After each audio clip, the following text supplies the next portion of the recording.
There's a whole lot happening on BBC One this Saturday night. Is it an albatross or is it? It's 100 years bad luck and doomed to wander. That's nonsense, dear. That's peacocks.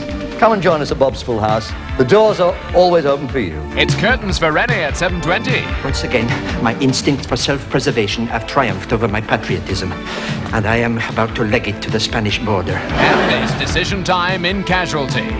Look, can we come to a decision, please? Because I don't feel too comfortable about leaving someone in that much pain while we decide whether this is a good snap.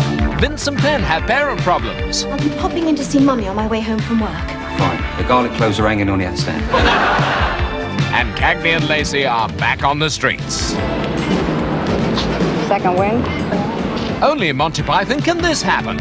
You move at your peril, for I have 2 pistols here. I know one of them isn't loaded anymore, but the other one is. In Bournemouth, the closing stages of the World Indoor Bowls Championships, David Icke introduces the action. And the Saturday night horror is Nightwing, an Indian medicine man releases forces that bring not only Saturday night, but the world to an end.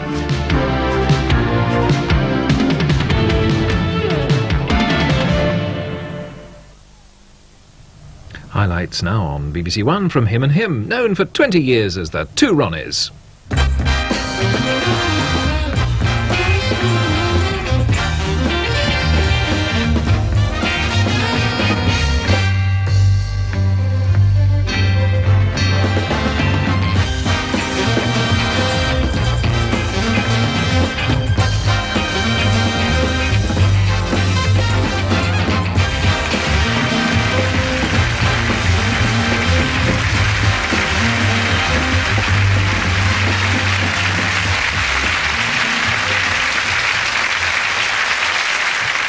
Good evening. It's wonderful to be with you again, isn't it, Ronnie? Indeed it is. And welcome to another in our potpourri of sketches and songs in which we take another look at some of our favourite moments over the past 20 years.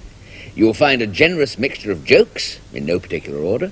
A brass band is in there somewhere, and an amateur play. And those 2 old men on the allotments. But we start with the relative calm and quiet of a library.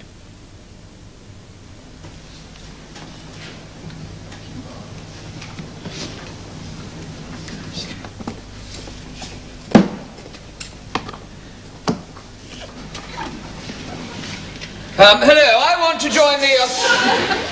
to join the library. Do you mind not shouting, please? I can't help shouting.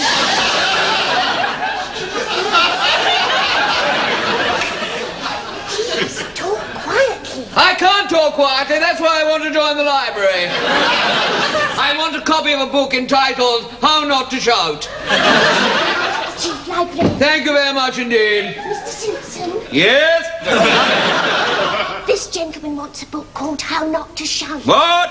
This gentleman wants a book called How Not to Shout. There's no such book. Oh, yes, there is. It's called How Not to Shout. No, there's a book called How to Shout Louder, or How to Shout Terrifically Loud, that's a very good one, or How to Scream at the top. No, I don't want to shout. Shh. What? I want to stop shouting. That's why I want a copy of the book entitled How Not to Shout.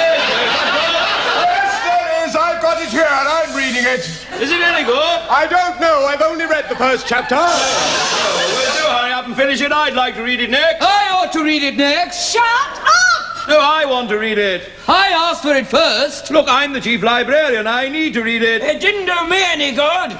Shut up, I'm trying to read. Please, this is a library. I ought to read it first. Look, you don't even belong to this library. That's not fair. The second chapter is called Shouting Quietly. Oh. Quiet! Shut up! Shut up! Shut up! I want it. Please! It's no good you're saying You all keep quiet. This is a library.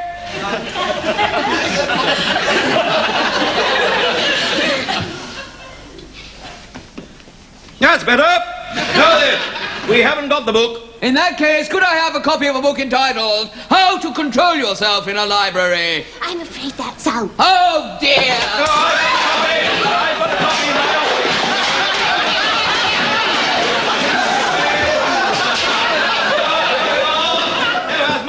personal copy. Thank you very much indeed. It won't help you. I've read it myself. It didn't do an atom of good. An atom of good. Did it, Agnes?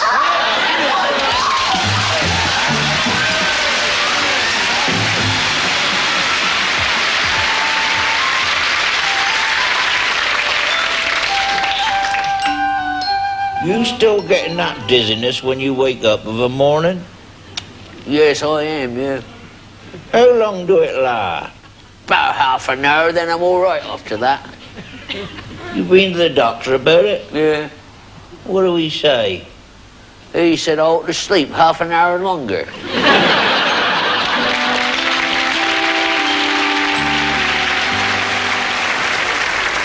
This is a time for plain speaking.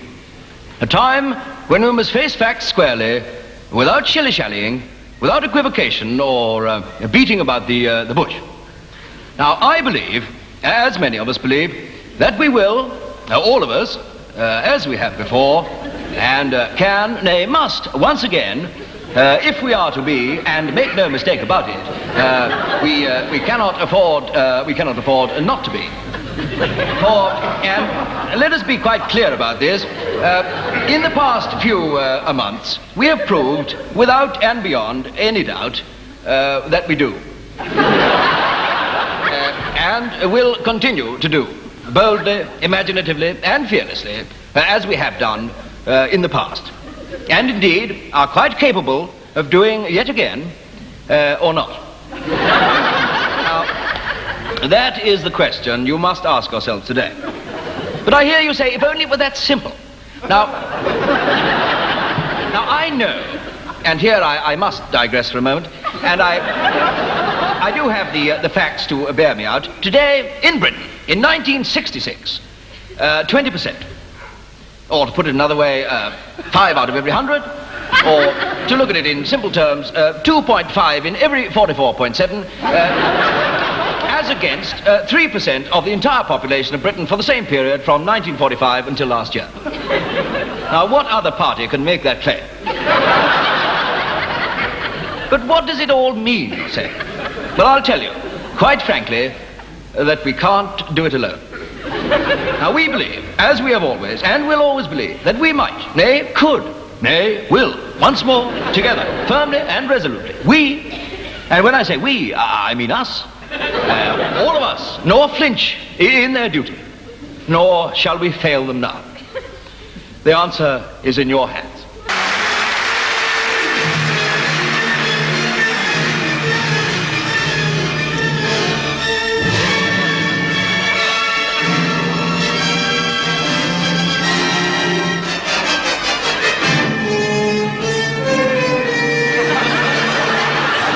In 1898, the Phantom roamed the streets, outraging decent human beings by his surprise attacks. No one was safe from this deadly assailant.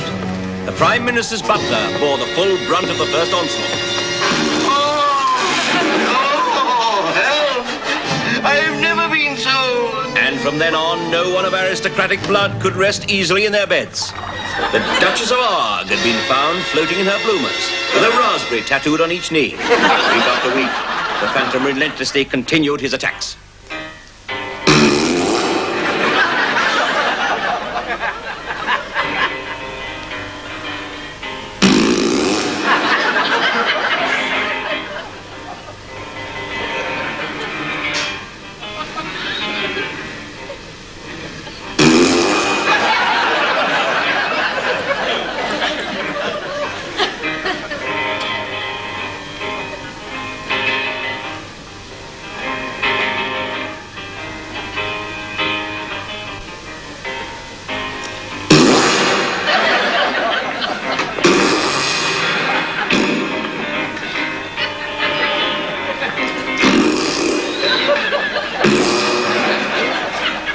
Time and time again, the Phantom struck all over London.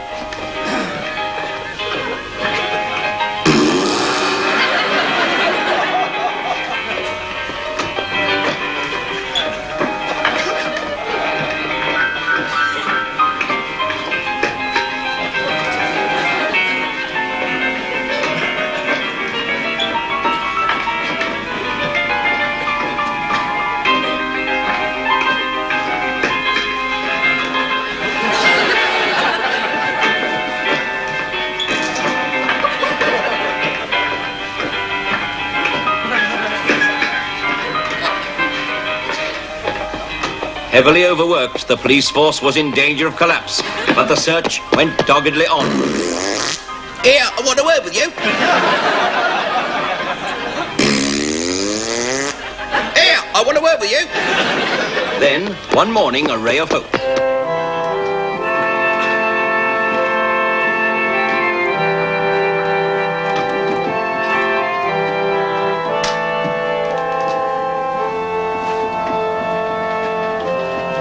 Sorry to interrupt your twiddling, Inspector, but this is Mrs. Socks. What is? This woman I've got hold of here. Oh, is it? Good afternoon. Please sit down. Thank you. No, not juice. Now, Mrs. Socks, would you tell me, please, all you know about the Phantom? Well, he's my son. Oh? Oh! I know I shouldn't be informing on him to the Roses, but I think you ought to know why he's a-doing of it. And why is he a-doing of it? Well, I've known him since he was born. It all started with his father. Yes, it would do, yes. Nanny Socks and I were a happy pair. He was a master rubber cushion moulder. Naturally. Well, he was employed by the late Lord Cardigan, a wealthy practical joker, to make whoopee cushions to embarrass his guests at dinner. Well, one of his guests, General Fergus Park, was outraged, and he in turn decided to make whoopee cushions bigger and better, and louder and ruder to embarrass Lord Cardigan. I see. This started a conflict between them, and the pressure upon my husband was terrific. Lord Cardigan worked him night and day to outdo General Park. Quite. I do hope I'm not boring you, Inspector. Not at all. Go on. Finally, exhausted after 10 years of conflict, they called a truce, and both invited Ernest and I to dinner. But, unbeknown to us, they had secreted an explosive giant whoopee cushion under my husband's chair. Then what happened? Well, as he sat down, the shock was too much. He had a seizure in his legs. And what did you do? I was so surprised, I nearly wet the tablecloth with my white wine. And your son swore revenge on behalf of his father? Indeed he did. Swore something terrible. Where is he now, then? I don't know. I wish I did. What did you say his first name was? Dick. Dick? Dick? No, just one Dick. Sergeant Bowles? Yes, sir? Arrest all men called Dick. Very good, sir. Anyhow, ever since his father's death, he swore to get even by attacking the ruling classes, even royalty.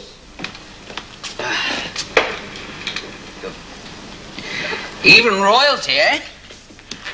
Do you know what this means, Sergeant Bowles? No, sir. No, I didn't think you would. It means he may attack even royalty. Her Majesty. We must protect the Queen's person at all costs. Yes, sir. Who is the Queen's person, sir? I have no time to bandy legs with you, Bowles. The Queen is in mortal danger. Even now it may be too late. We must round up all those who are loosely connected with royalty, whose Christian name is Dick. A seemingly hopeless task. Pardon? No, I didn't speak. How could even the great Inspector Corps of the Yard trace one madman in a city of 6 million inhabitants?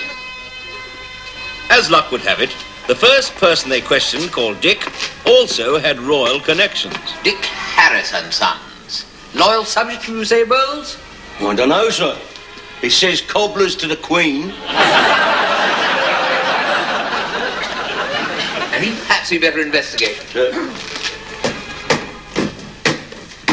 Good day, my man. I'm a police officer. They'll be ready Thursday. I have not come for shoes. I am pursuing inquiries. Well, they ain't been through here. Henry.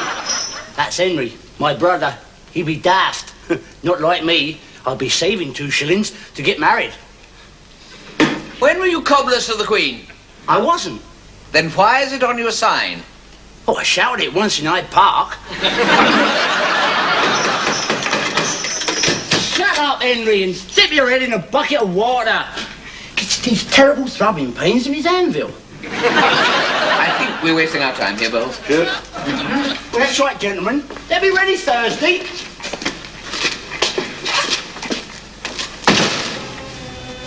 It's all right, Dick. They've gone. If you don't calm down, it'll be the chains again. The chains and the rats. You understand? The rats. Stop it. Stop it, will you? Stop it. Otherwise, I'll be done for. No one must know my awful secret. No one must know that I'm harboring the phantom raspberry blower of old London town.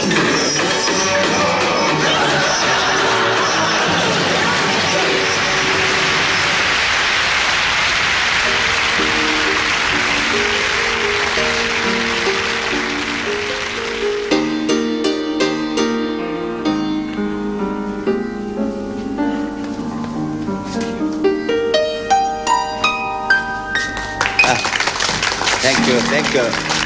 Just a quick word before we start off. Due to circumstances beyond his control, the lad who was playing the part of Rodney had to get married on Saturday and is at this moment having a wonderful time up a Swiss Alp. George Biggins, however, has agreed to play the part at an hour's notice and has shut the butcher shop early especially.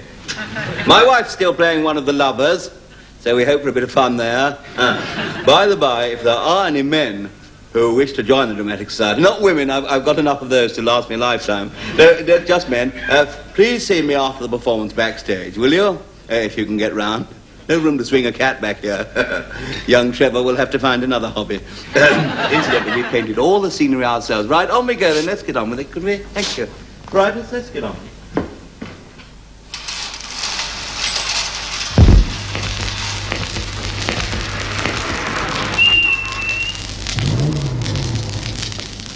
Good gracious, the master, and me with my dumplings on the table.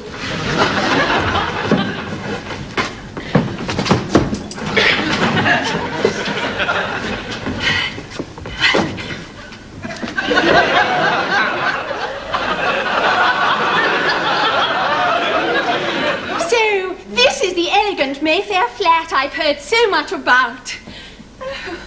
It's beautiful. Tell me, what's it like being a successful novelist, Charles? Utterly divine, my dear, and desperately boring at the same time.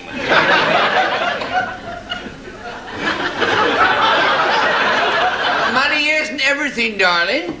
Money?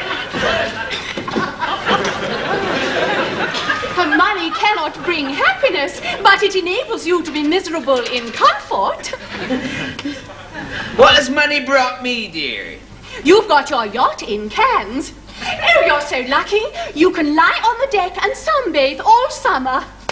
Heaven. I get tired of lying in Cannes. One feels so like a sardine.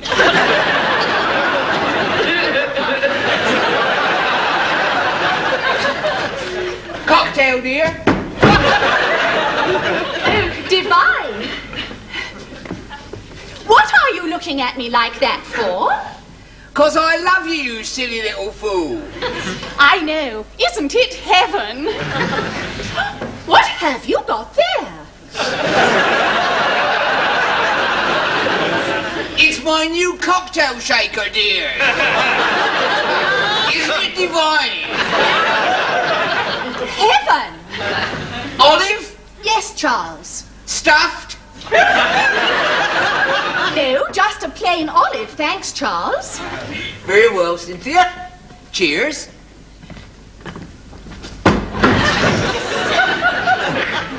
When will we be married, Charles? Just as soon as my dreadfully boring divorce comes through, dear. Remember, I got a grown-up son. Still, let's not think about him. He's miles away up at Oxford. Master Rodney, sir. Good heavens. What?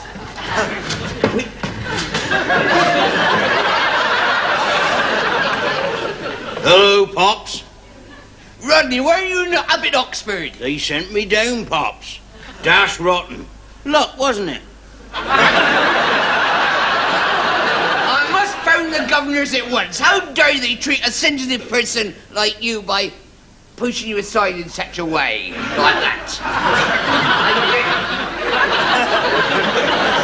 How dare they put a sensitive person aside? I mean, when they know you must be... I mean, they treat you, thank you very much, they treat you as though you're some... treat you as though you're some country bumpkin.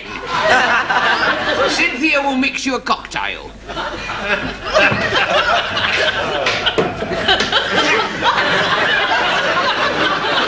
You! What are you doing here, Snithier? I thought I'd never see you again. Charles, your father doesn't know about us, does he? I've told him. I've told him nothing. What? What a relief. Cocktail? Well, as long as it's a little one, I'm not really old enough.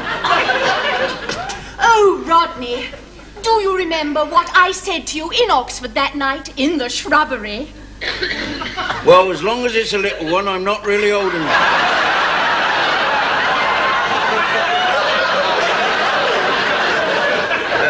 No? What? We both know what we were doing. We both know that. We both know what we were doing to each other. But I knew I was doing something to you you didn't know about. There was something you couldn't know about that I was doing to you. A young, innocent boy. How could you know I was corrupting you? Door. Oh, God, is there no privacy anywhere? If you want people to leave you alone, you should have your doorbells disconnected. Knockers! If you want people to leave you alone, you should have your knockers disconnected.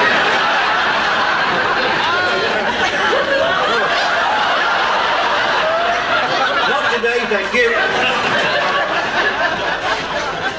Oh, Rodney, come to me, my own sweet boy.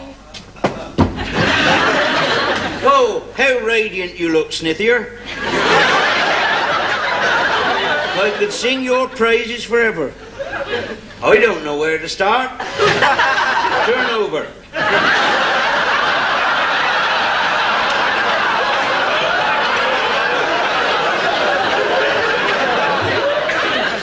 What a curious expression, Snithier.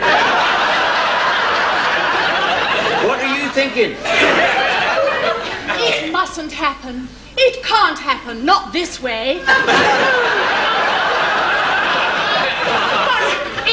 It must. I don't care about the world. Kiss me.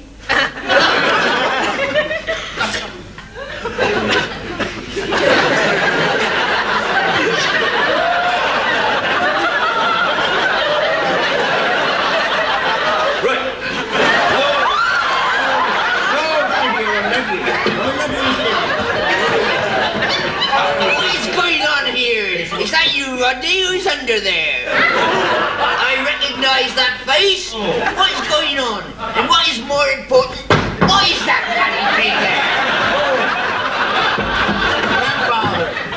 Pops has just popped out. Fancy a cocktail? No, thank you. You keep your filth to yourself. I'm going to look for my son and tell him that his Cynthia's flat out on the sofa, on top of which his son is behaving very underhanded behind his back under his very nose. Off!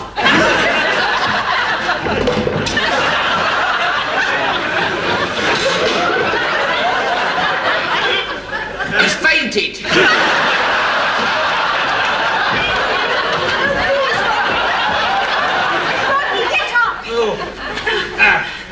Please get up. It's no good. Get up. Emma. I can't go on anymore. I'm going. What time is it?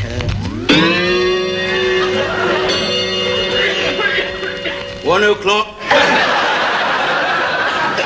I must go back to the south of France. And you, Rodney, you must return to your music. So this is the end.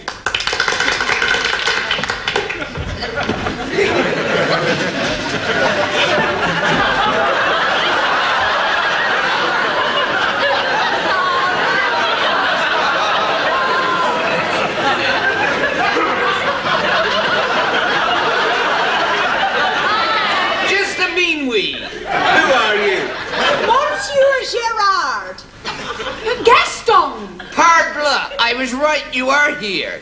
Smithier, who is this old girl? I am her husband, Gaston Gerard, at your service.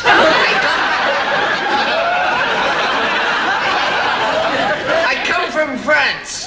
Did you not get my letter? Husband? Oh, it's true. I've deceived you. You, Rodney, your father, your grandfather. But I don't care. All I wanted was adventure. Oh, well, if that's how things are, then I am off. I'm going back to somewhere where I know I'm always welcome.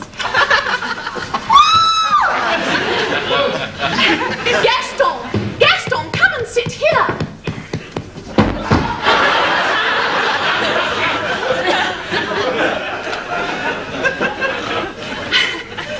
You must forgive me, you know.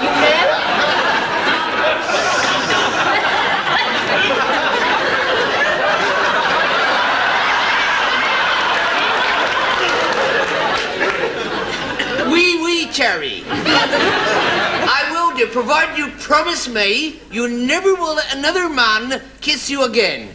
Ever. I promise you this, my darling.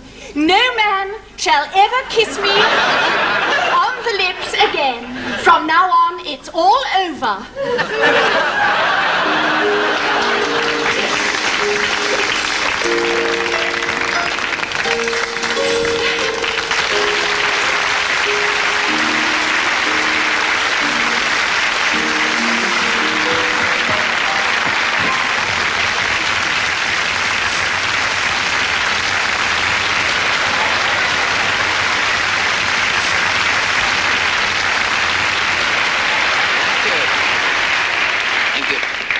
Tonight I'd like to tell you a very, very funny joke. No, this is the sort of joke which will still be loved and enjoyed even when it's 100 years old. A week next Tuesday. Why do I bother, I ask myself? Why do I carry on every week, you know? When you consider that for 3 times the money I could go and work for British Rail, really. Who says crime doesn't pay? Anyway, if I had gone... Now, if I'd gone, I didn't say that very loud, did you notice that? If I'd gone into films, by now, I could have matured into a huge international sex symbol. You can laugh. You can laugh. Did they explain that when you came in? You can laugh. No. But I'm laughing. Won't you join us? For a strange quirk of fate, I could have been the new Charles Bronson. If the old one had been a pint-sized comedian wearing glasses. Actually, I'm being unfair to myself again there. All these stories I put around about being small. I mean, when I say that for 3 months I served as a shop steward on a silicon chip. It's just part of my professional repertoire. The truth is, I've always been a bit sensitive about my physique. Since the time I went into hospital, took all my clothes off, the doctor rushed over and gave me the kiss of life. I suppose, really, I should never have got undressed in the first place. Strictly speaking, my wife wasn't even allowed visitors.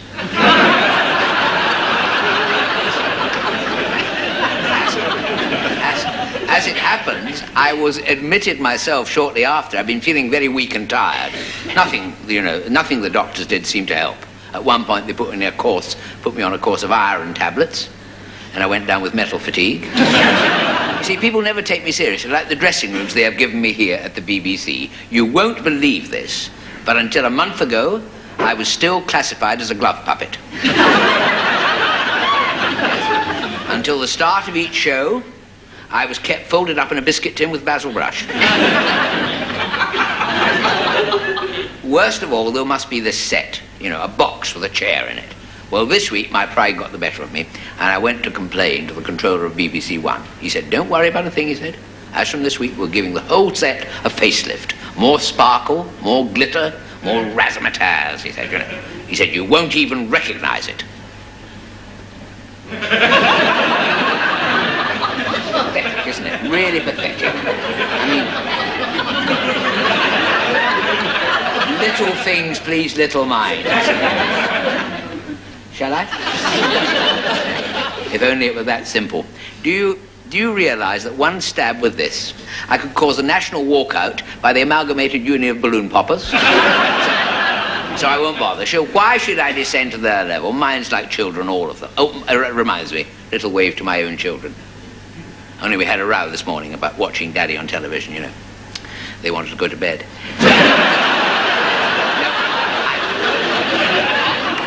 No, I promised to do that because they've not had an easy time at home recently. The riots in the hamster's cage are just entering the 3rd week. And on Monday afternoon, our little boy came in very distraught. His piggy bank contracted swine fever. Had to be put down, very sad. Added to which, last weekend, our young puppy dog was sniffing around the front room, accidentally swallowed the remote control gadget for the television. All a bit unfortunate. You know, now we have to twiddle his tummy to get BBC One. If we want ITV, we've got to twiddle the top of his left leg. Thank God we never watched BBC Two. Anyway, on to the joke, which concerns this... It's made me go pink, that joke. Which concerns this rather posh, well-to-do lady from Belgravia who one day takes her young son for a day out to the local cattle show. See, and the son is all agog because he's never seen a cow close up before. Well, he's seen bits of them, you know, among the Yorkshire pudding, but he's never seen what they look like all put together. And as they're standing there looking at one particular cow, an old farmer comes up and starts feeling the animal all along its flank, you know, pressing and kneading the muscles, pinching the skin around the tummy.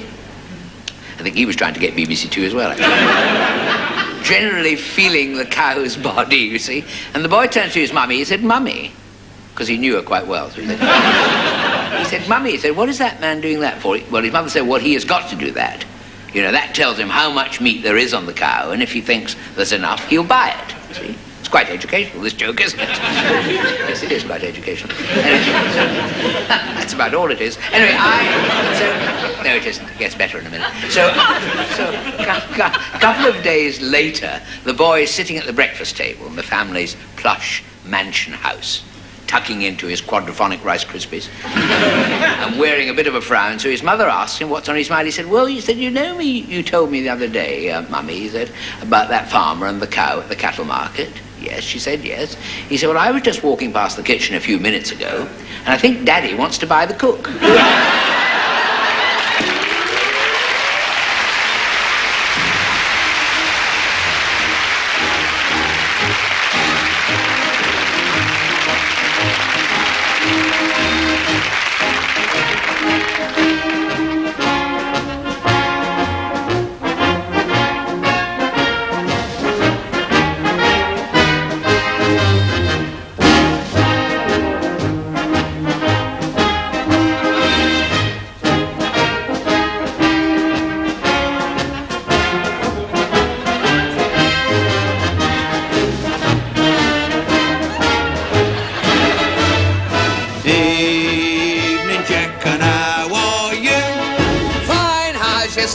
Don't ask me.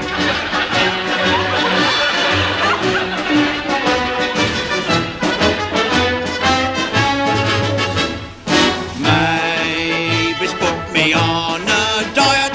She says if me tum gets bigger, I'll be too fat to reach the drum jack, and lots of other things as well.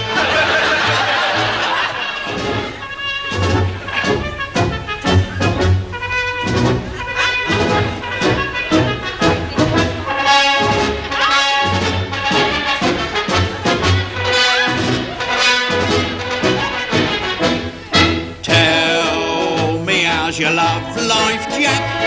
Full of the joys of spring, mate. Is it still that 6-foot brunette, the one with the enormous? Her name is Mary Jane. She works at the mattress factory. She says that life, like a bed, is what you make it, as long as you take it lying down.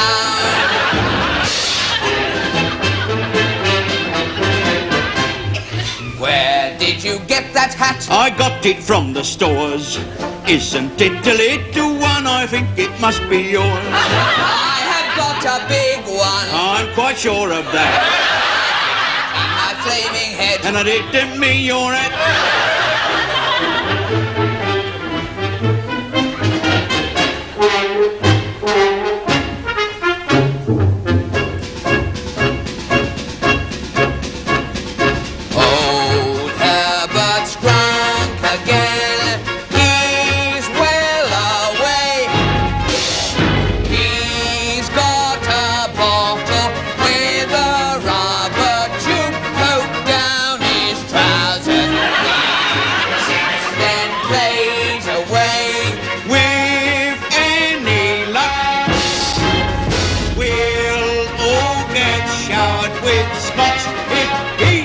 To blow instead of suck.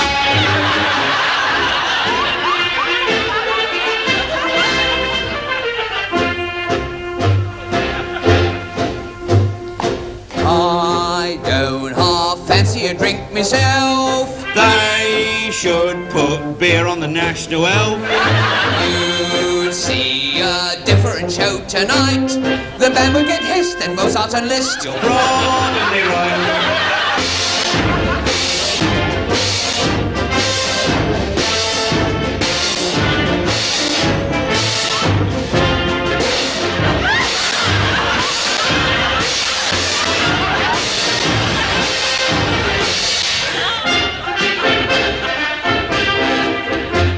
As soon as we both finish here, why don't we have a meal round the Chinese? Or else I should go off me nut, 'cause me stomach thinks me throat's been cut.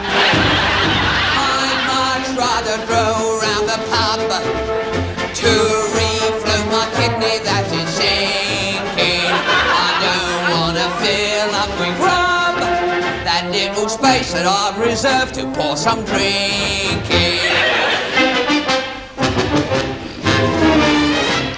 Ain't it a pity the pubs in the city all close at 10:30? If I had the power, they'd close for an hour and open up again. I could get tonic and vodka and tonic till any time I like. And while the policeman watched me car, I'd nip home on his bike. Oh, I'd love to eat anything I wanted. Bangers and beans and enormous lumps of fried bread, fed, chop and chips and steak and kidney pies by a girl who likes cooking, who's big and good looking, whose dumplings are double the size. If I had the power, they'd go for an hour and then open up again. I could get tonic and vodka and tonic till any time I like. While the policeman watched me car, I'd nip home on his side, and then we'd all have a damn good time. All peaches and cream and vodka and lime. You eat and drink ain't a bleeding crime. Enough is enough, let's go and get stuffed together. Here we go then, last number, entry of the Gladiators. See you at the stage door straight after the show. Yeah, hurry up, the Chinese shuts at 11, you know. Oh, I can hardly wait. Prawn chop suey and a chicken fritter. Rice potatoes, hurry up, finish with these bleeding Gladiators. 3 pink chicken and a Korean brandy, 2 dry sherries and a half a shandy. I'll run amok, 2 crispy duck. Wishing you the best of luck.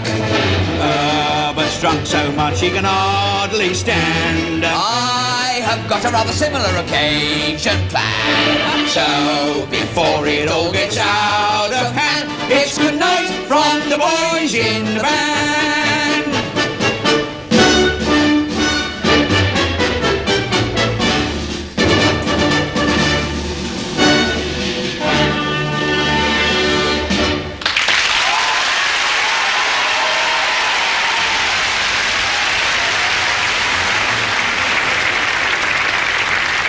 Well, that's just about all we have time for tonight. We hope you've enjoyed this night of nostalgia. And next week we'll be back with more of the same. But before we go, the news in 1974 looked like this. Next week, a famous millionaire reveals how it feels to have piles of gold.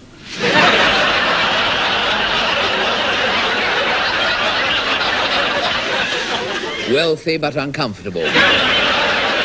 And now news from the courts. In the Central Divorce Court today, a lady clairvoyant was granted a divorce on the grounds of her husband's adultery next weekend in Brighton.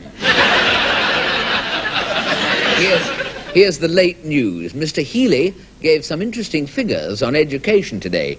In the Greater London area, 1/2 of the population can't read, 1/2 can't write, and the other 3/4 can't hide out.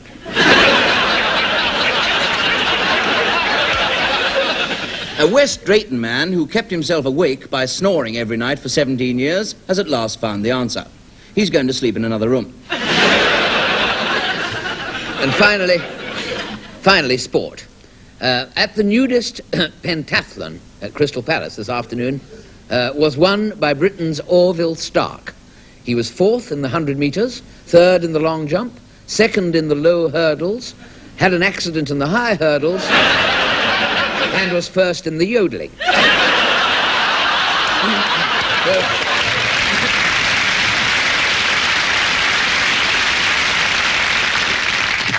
So it's good night from me. And it's good night from him. Good night. Good night. Good night.